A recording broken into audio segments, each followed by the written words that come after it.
Tamriel is a place most people think they know, with its vast kingdoms, mighty warriors, and familiar cities. But beneath the surface of this land, there are customs and traditions that don't always make sense at first glance. These strange habits often come from the deep history of each race, from things passed down for generations that may seem odd or even unsettling if you're not part of that culture. The world isn't just about sword fights and magic battles. It's about people and their ways of life, which can be just as wild as the stories of heroes and villains. Every corner of Tamriel has its own unique rituals that help shape the identity of its people. Some of these customs might look strange to outsiders, but they carry meaning and connect the present to a long past.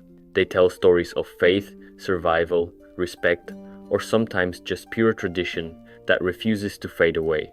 These customs are tied to the beliefs and history of the different races. They reflect the struggles they faced, the gods they worshipped, or the lands they call home. You might walk through a city or village and see something that doesn't make sense right away.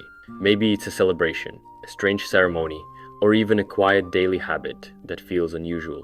These things help keep the past alive and remind people where they came from. Some traditions are very old, older than the kingdoms themselves, and some have changed over time but still survive in some form. Others are fading or have vanished altogether, lost to history but still remembered in stories. They show how culture isn't fixed but alive, growing, and adapting while holding on to what matters. Understanding these odd traditions gives a new view of Tamriel. It's not just a place to fight dragons or complete quests. It's a land full of life, mystery, and people shaped by the strange but meaningful rituals they keep. These customs are windows into the hearts of the races, revealing their hopes, fears, and ways of making sense of the world. So, when you hear about the Argonians' connection to their history, or the Kajit's strange festivals, it's more than just a weird fact. It's a glimpse into something much bigger, a culture built around ideas that may seem strange, but are deeply important to those who live them. This story will explore some of the weirdest and most interesting traditions found across Tamriel. We'll see what races keep them, why they do it, and whether they are still practiced today or have become part of forgotten history. These customs are a reminder that even in a world full of magic and war, people hold on to the things that make them who they are. As we dive into these traditions, it's worth remembering that weird or strange doesn't mean meaningless. Often, these are the things that tell the real stories of Tamriel's people. They add layers to what we think we know and bring the world to life in unexpected ways. There's much more beneath the surface than meets the eye. And let's start with the Argonian Traditions. The Argonians are one of the most mysterious races in Tamriel, and much of that mystery comes from their deep connection to the Hist. The Hist is not just a tree, but a living entity that stands at the heart of Black Marsh, their homeland. For Argonians, the Hist is more than nature. It is a source of life and guidance. One of the most important and sacred traditions among the Argonians is the Hist sap extraction ritual. This ritual is carried out mostly by priests and shamans who serve as the spiritual leaders of their tribes. They carefully harvest the sap from the Hist trees, which is not an easy task given the dangerous swamps and the secrecy surrounding the Hist. The sap itself is believed to contain the essence of the Hist's power and spirit. When consumed, it is said to connect the Argonians directly to their ancestors and to the collective memory of their people. It gives them visions and wisdom that help guide decisions and maintain the strength of their society. This ritual is far from a simple ceremony. It requires precision and respect, as the Hist is sacred and cannot be harmed recklessly. The priests perform chants and prayers during the extraction, calling on the power of the Hist and the spirits of past Argonians to bless the sap and the tribe. The act of drinking the sap is seen as a bond between the individual and the tree, a sign of trust and unity. The connection to the Hist is unique to Argonian culture. Unlike other races that worship gods or follow strict religions, the Argonians' faith is tied to this living being, which shapes their entire way of life.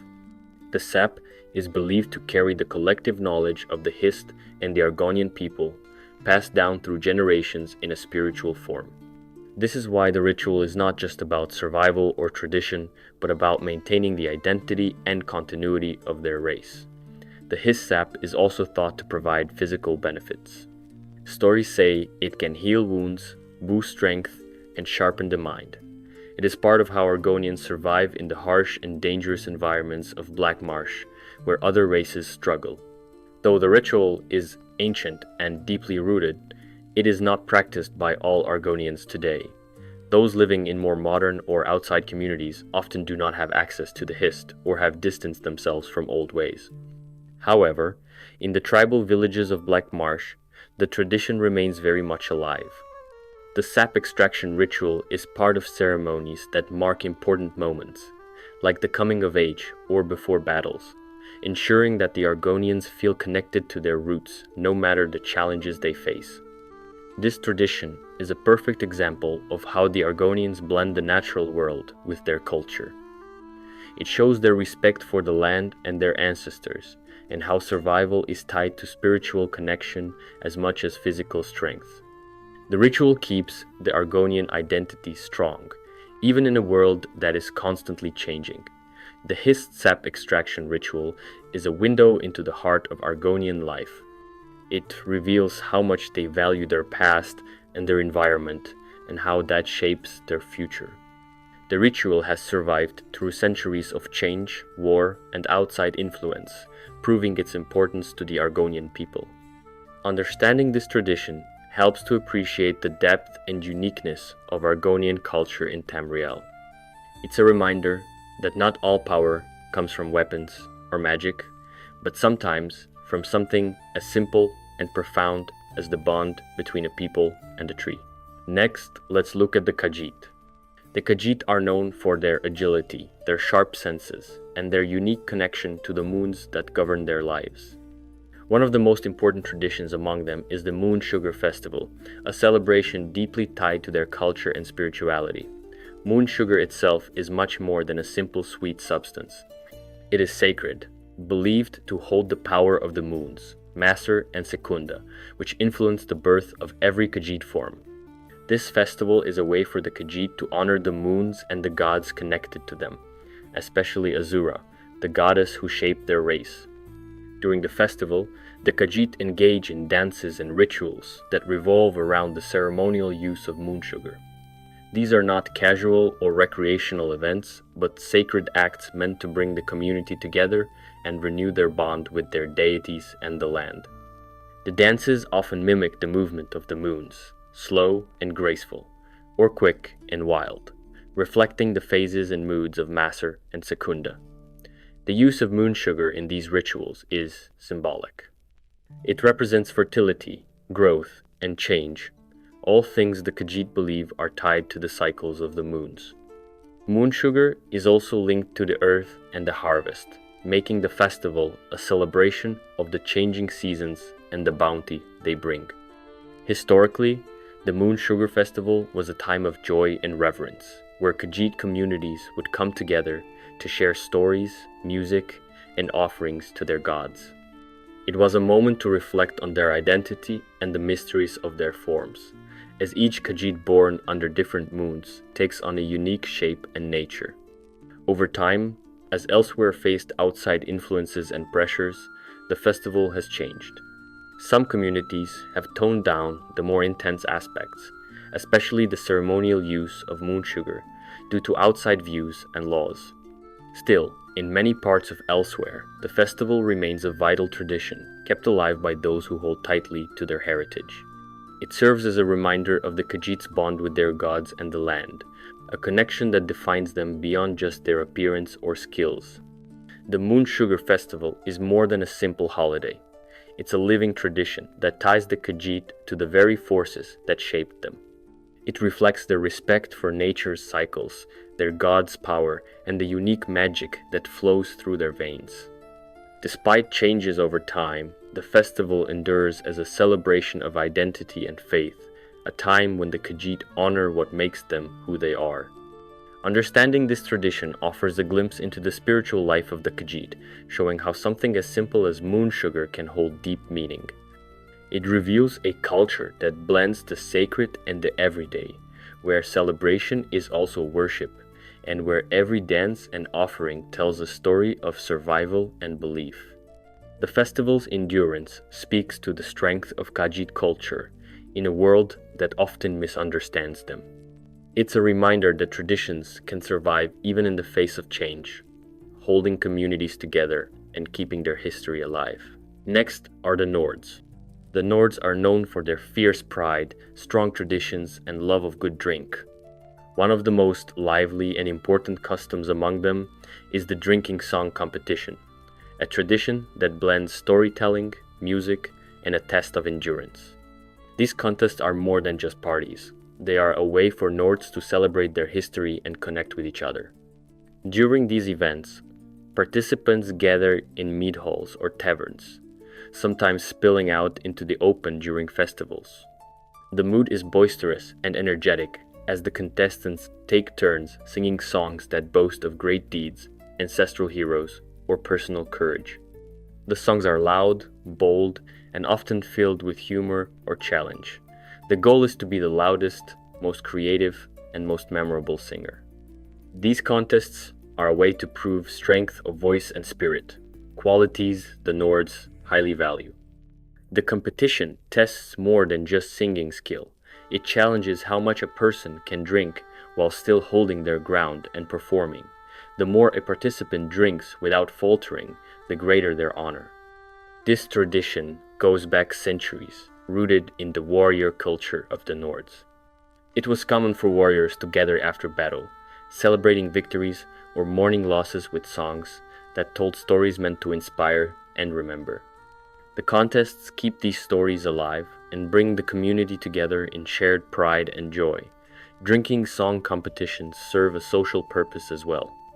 They strengthen bonds between people by creating moments of shared laughter, challenge, and admiration.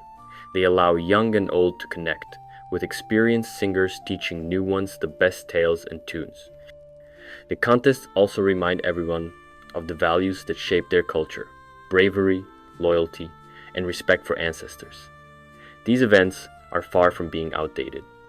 In rural holds and during major festivals, drinking song contests are still common. Even in the cities, where life has grown more modern, many Nords keep the tradition alive in taverns and homes. The spirit of competition and celebration remains strong. The contests are more than just entertainment. They are living history and culture, a way to honor the past while enjoying the present. For the Nords, they are a chance to show who they are: proud, strong, and connected to a long line of warriors and storytellers. Understanding this tradition gives insight into what drives the Nords. It's not just about drinking or singing, but about pride, identity, and community.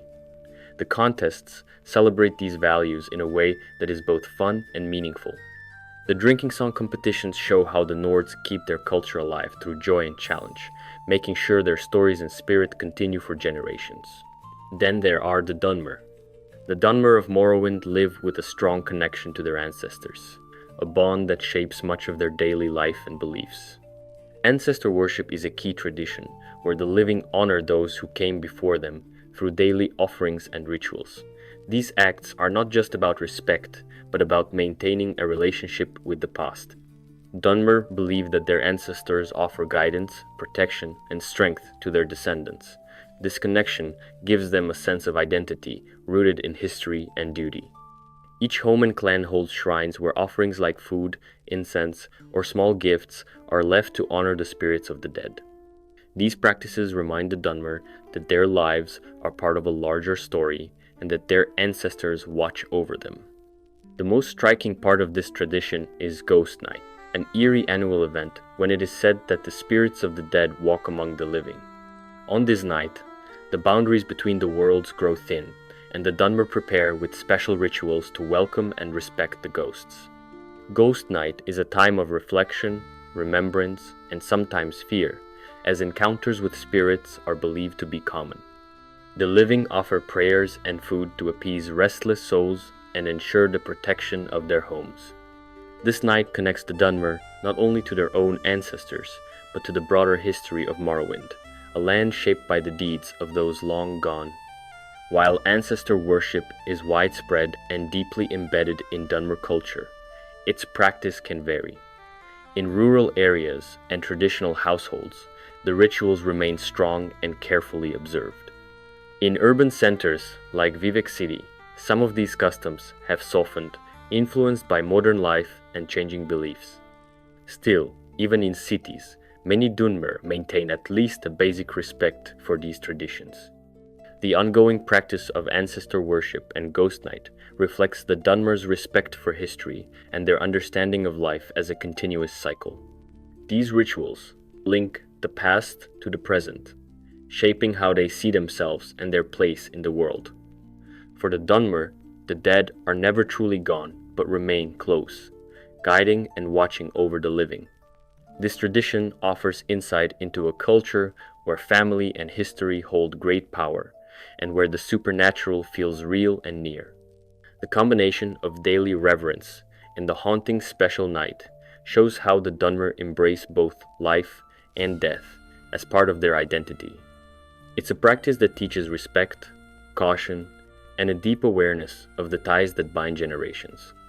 Ancestor worship and ghost night keep the Dunmer connected to their roots, reminding them that their actions today will one day become part of the legacy passed down to those who follow. There are also the Bosmer Traditions. The Bosmer of Valenwood follow a unique and strict tradition called the Green Pact, which forbids them from harming any plant life native to their forest home. This rule means they cannot cut down trees, break branches, or even pick leaves or flowers. The Green Pact shapes their entire way of life, forcing them to find alternative materials for building, crafting, and everyday needs. Because they cannot use wood or any plant products from the forest, Bosmer rely heavily on bones, stone, animal parts, and other non-plant materials. Their architecture is clever and respectful of nature, often making use of existing trees without damaging them. Homes are built high in the trees using natural supports rather than cutting or shaping wood. This strict respect for the forest is more than just practical. It reflects a deep spiritual connection with the natural world and the forest spirits that watch over Valenwood. The Green Pact is believed to be a sacred agreement made long ago to protect the balance between the Bosmer and their environment. It guides their interactions with the land and ensures that the forest remains untouched and alive. This pact influences every part of Bosmer culture, including hunting and gathering. Hunters take only what they need and use every part of the animals they catch, avoiding waste. Before hunting, they perform rituals to seek permission from the forest spirits, showing respect and gratitude. This careful balance highlights the Bosmer's role as guardians rather than conquerors of their land. The Green Pact also affects their diet, forcing them to rely on meat, fungi, and other non-plant foods. They cannot harvest fruits or vegetables in the usual way, which shapes their cuisine and survival methods. Their reliance on animal products and wild fungi creates a lifestyle closely tied to the cycles of nature and animal life.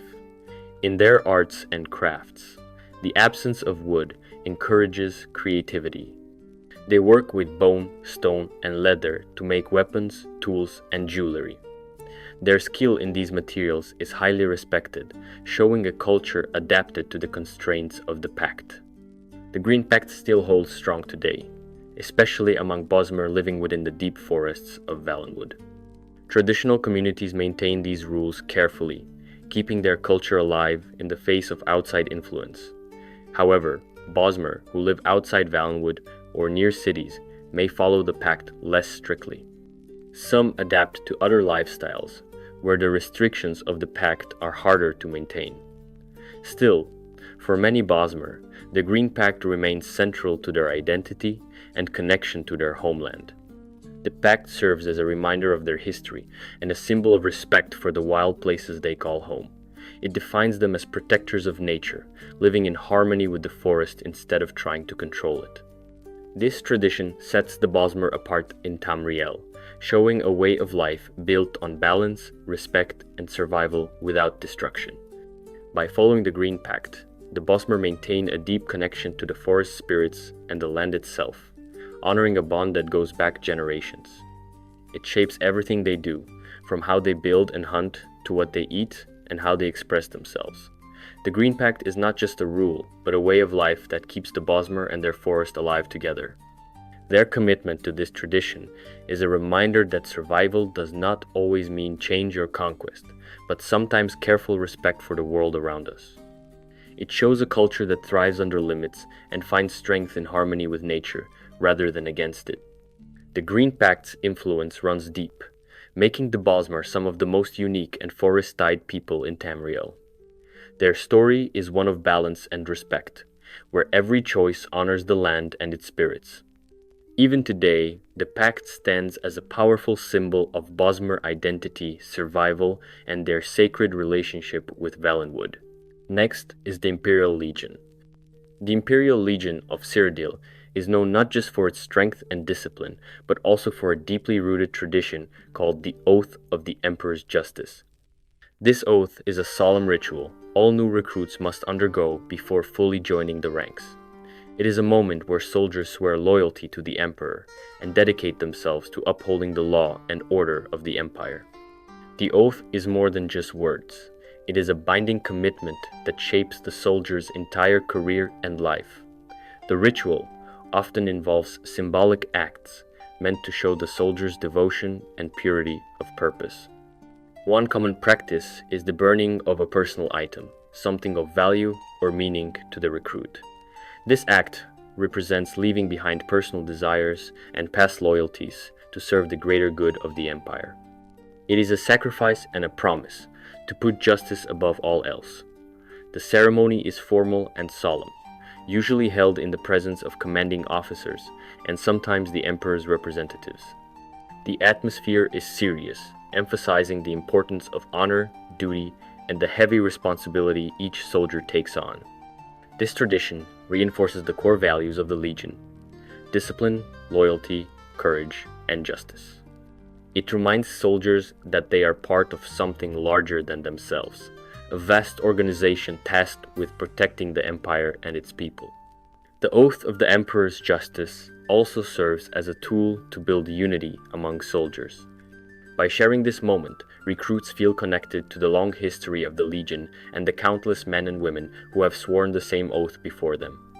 It creates a sense of pride and belonging that motivates them to uphold the Legion's standards, no matter the challenge. This ritual has a long history rooted in the Empire's desire to maintain order and stability across its vast lands. Over time, it became a formalized tradition, recognized throughout Cyrodiil and its provinces. Every legionnaire is expected to take the oath seriously, knowing that breaking it is not just a personal failure, but a betrayal of the Empire itself. The oath's wording stresses fairness and justice, reflecting the Legion's role as both military force and law enforcement. Soldiers are taught to act with honor and integrity, even in difficult situations, balancing strength with mercy when necessary. Despite its ancient origins, the Oath of the Emperor's Justice is still practiced today in much the same way. Modern recruits continue to swear loyalty through this ceremony, keeping the tradition alive and preserving the Legion's identity. It remains a vital part of becoming a soldier, marking the transition from civilian to defender of the Empire. In many ways, the oath is the backbone of the Legion's discipline and effectiveness. It keeps soldiers focused on their duties and reminds them of the ideals they must embody. This tradition also helps maintain the Legion's reputation as a respected and trusted force across Tamriel. The Oath of the Emperor's Justice is a powerful example of how rituals and customs can shape an organization's culture and values. For the Imperials, it is not just about power or conquest, but about service, loyalty, and the rule of law. It binds each soldier to a code that demands their best and holds them accountable to the people they protect.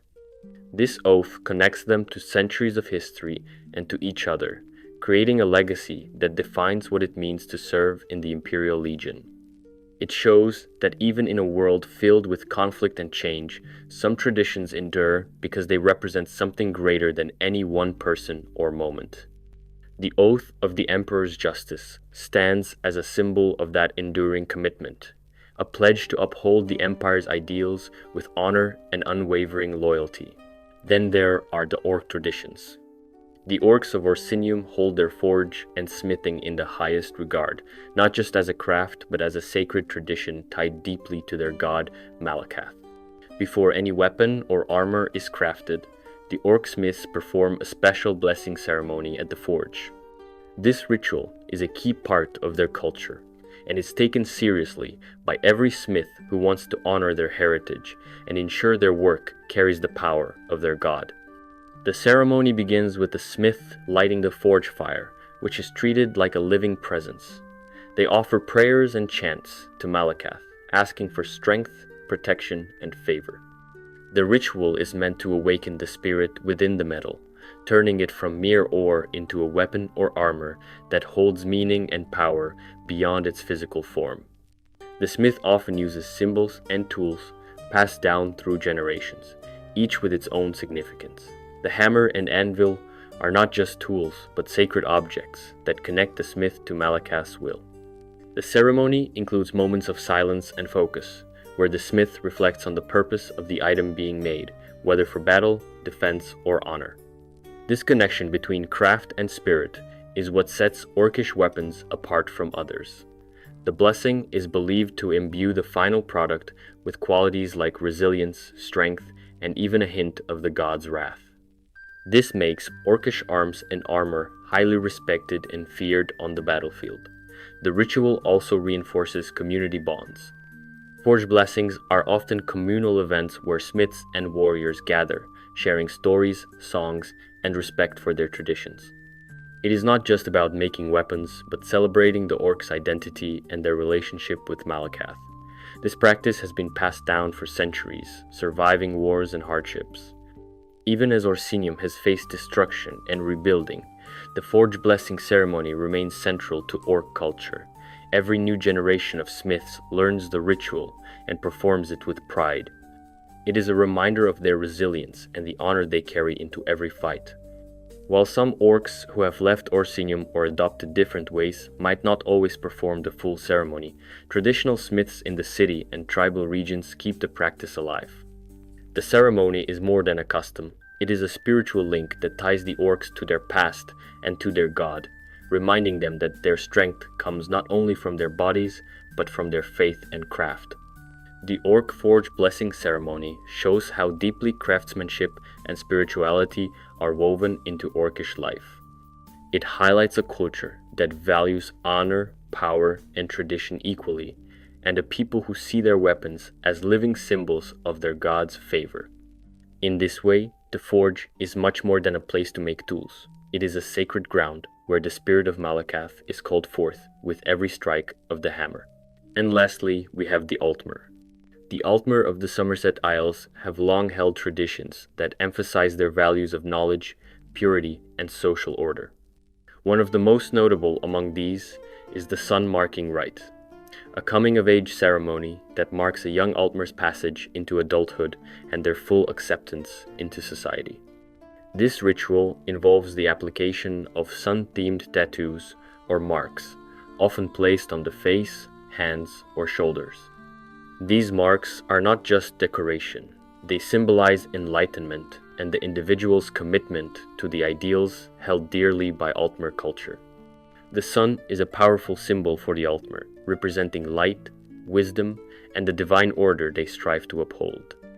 Receiving the sun mark is both a personal and social milestone, showing that the youth has reached a level of maturity and understanding expected by their people. The process itself is formal and often overseen by respected elders or scholars, emphasizing the importance of knowledge and tradition. The designs vary between families and regions, but all share the common theme of the sun and its rays, often intertwined with intricate patterns that reflect the wearer's lineage and personal achievements. The rite usually takes place after a period of study or apprenticeship, where the young Altmer learn about history, magic, and their responsibilities to society. The mark signals their readiness to contribute to the social order and pursue further learning or leadership roles. Historically, the sun marking rite was widespread and a key part of Altmer life. It reinforced social hierarchies and maintained a sense of continuity and discipline within their communities. However, in recent times, political changes and shifting attitudes have made the ritual less common. Some see it as outdated or too rigid, especially as the Somerset Isles have opened up to outsiders and new ideas. Despite this, certain noble families and traditionalist groups still uphold the practice, valuing it as a symbol of identity and pride. These families often view the sun-marking rite as a sacred bond to their ancestors and the long history of Altmer civilization. The marks serve as a visible reminder of the wearer's place in society and their duty to uphold the values of their people. Even among those who no longer undergo the rite, the symbolism of the sun remains deeply embedded in Altmer culture, influencing art, magic, and politics. The sun-marking rite illustrates the Altmer's blend of strict tradition and intellectual pursuit. It's a ritual that connects individuals to their community and history, marking the transition from youth to adulthood in a way that is both personal and public. Though less common today, its legacy continues to shape how the Altmers see themselves and their role in Tamriel. In this way, the rite is more than just a ceremony.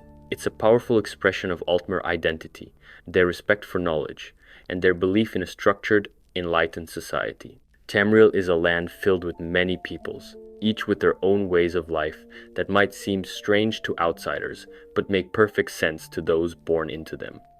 These traditions, whether they involve sacred rituals, celebrations, or strict rules, are the threads that connect each race to its history and to the land they call home. They shape identities, influence daily actions, and keep stories alive across generations.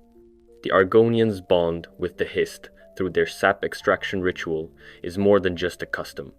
It is a living link to their ancestors and the swampy heart of Black Marsh. For the Kajit, the Moon Sugar Festival ties them not only to their gods, but also to the very cycles that shape their bodies and lives. In Skyrim, the Nords show their pride and test their mettle through drinking song competitions, keeping their warrior spirit alive with every verse and toast.